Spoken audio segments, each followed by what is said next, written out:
What we're about to tell you is accurate. It's not a theory. It happened, and we can prove it. Other news organizations could prove it too. They've simply chosen not to. The position of corporate media across the country this week has been very simple. There was no voter fraud.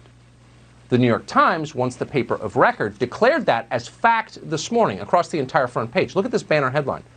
Election officials nationwide find no fraud. No fraud, none. End of story. Move on and listen to Kamala. You're hearing virtually the same thing from everyone in the media. Everyone. At CNN, the anchors have been repeating the approved message for days. They say it with a kind of brittle intensity that suggests precisely because they don't really believe what they're saying, you absolutely must believe it. Shut up and accept the verdict, America.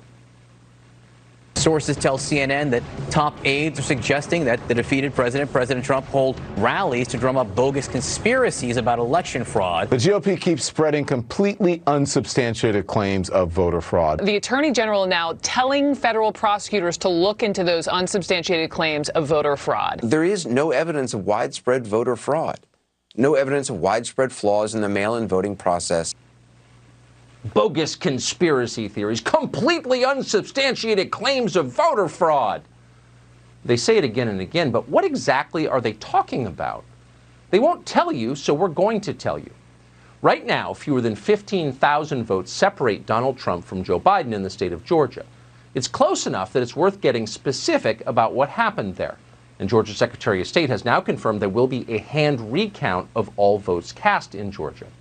Among those votes, auditors will find a ballot cast by a woman called Deborah Jean Christensen. It'd be hard to find anyone who's got a bad word to say about Deborah Jean Christensen. She was well known in her community for years as a bird watcher, an avid gardener, a committed fan of the Georgia Bulldogs. Those who knew her were sad when she died last May, and they might be surprised to learn that even after her death, Deborah Jean Christensen still managed to register to vote and then cast a ballot, presumably for Joe Biden. In some ways, it's an inspiring story, the triumph of voting over death. And no one quite embodies that story like James Blalock of Covington, Georgia. Mr. Blalock was a mailman for 33 years until he passed away in 2006. 14 years later, according to state records, he was still mailing things. James Blalock cast a ballot in last week's election. How did he do that? It might be worth asking the New York Times. Maybe James Blalock was just one of those extraordinary mail carriers. Neither rain, nor snow, nor gloom of night, nor even death itself could keep him from the mail. In his case, maybe voting from the grave wasn't really fraud, it was just commitment. Okay, but what about Linda Kessler of Nicholson, Georgia? Linda Kessler died in 2003. 17 years later, she was still voting in presidential elections. Edward Schwein of Trenton, Georgia, spent his life working construction and teaching school. In his spare time, he loved bluegrass music. According to those who knew him, he played multiple instruments and enjoyed jam sessions. When he died 5 years ago at the age of 82, it seemed like he was gone from this world for good. But no, last week he voted for president. And he wasn't the only one. On your screen right now, you will see the names of other deceased voters. Every one of them played a role in last week's presidential election. As of tonight, there aren't enough of them to alter the outcome. That could change as we learn more. But for the moment, the point is, they exist. They are dead, but they voted anyway. The question is, how did they do that? How exactly did they cast their ballots?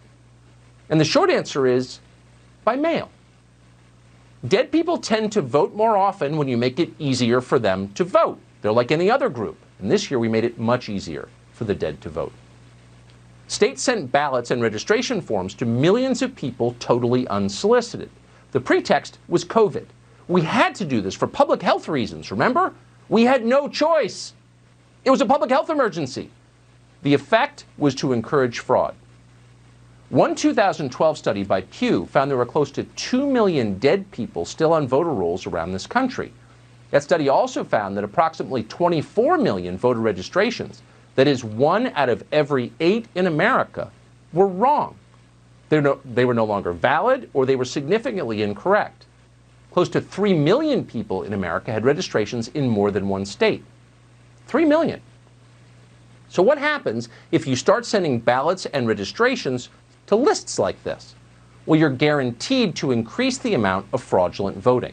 And that's exactly what Democrats did. Republicans, we should add, let them do it.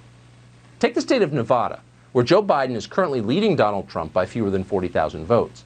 This year, state Democrats and their lawyers made certain that Nevada sent ballots, not ballot applications, but actual ballots, to every single registered voter in the state, whether they requested those ballots or not.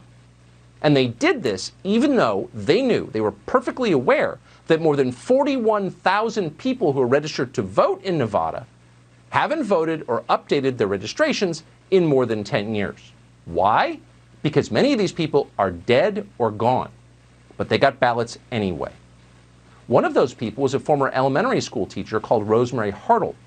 According to her 2017 obituary, Rosemary Holt was a loving, fun, sassy, and sarcastic in a fun way. Beautiful, powerful, relentless, and inspiring. Sadly, now she's gone. But her voter registration remains. She's still on the rolls. Someone received Rosemary Holt's ballot in the mail and then cast it. Who did this? We don't know who did it. We wish we did. We should know. It's fraud. It's a threat to our system, and it's being hidden by a news media totally vested in a Joe Biden presidency. Again, we have a right to know, we have an obligation to know much more about this. But thanks to the media blackout, it is left to independent conservative sites, places like The Federalist, to report what the rest should be reporting but are not. Thanks to The Federalist, we know that on October 9th, for example, a man called Fred Stokes Jr. received an unsolicited ballot in Clark County, Nevada. That's where Las Vegas is. 3 weeks later, the county received his ballot back by mail. Voting records indicate that ballot was, quote, completed. Fred Stokes voted for president. But Fred Stokes had been dead for 3 years. He died in June of 2017 at the age of 92. How'd that happen? We don't know. No one's reporting on it. In Pennsylvania, the state that made Joe Biden the president-elect, there are likely quite a few dead voters. How do we know that? Because the state told us. According to a report from last December, less than a year ago, from the state's Department of Auditor General, nearly 3,000 potentially deceased voters remained on the voter rolls in Pennsylvania. The Trump campaign says it has found evidence that some of them voted this year. For example, on October 24th, Allegheny County officials mailed a ballot to one Denise Odnick. She died 2 days before.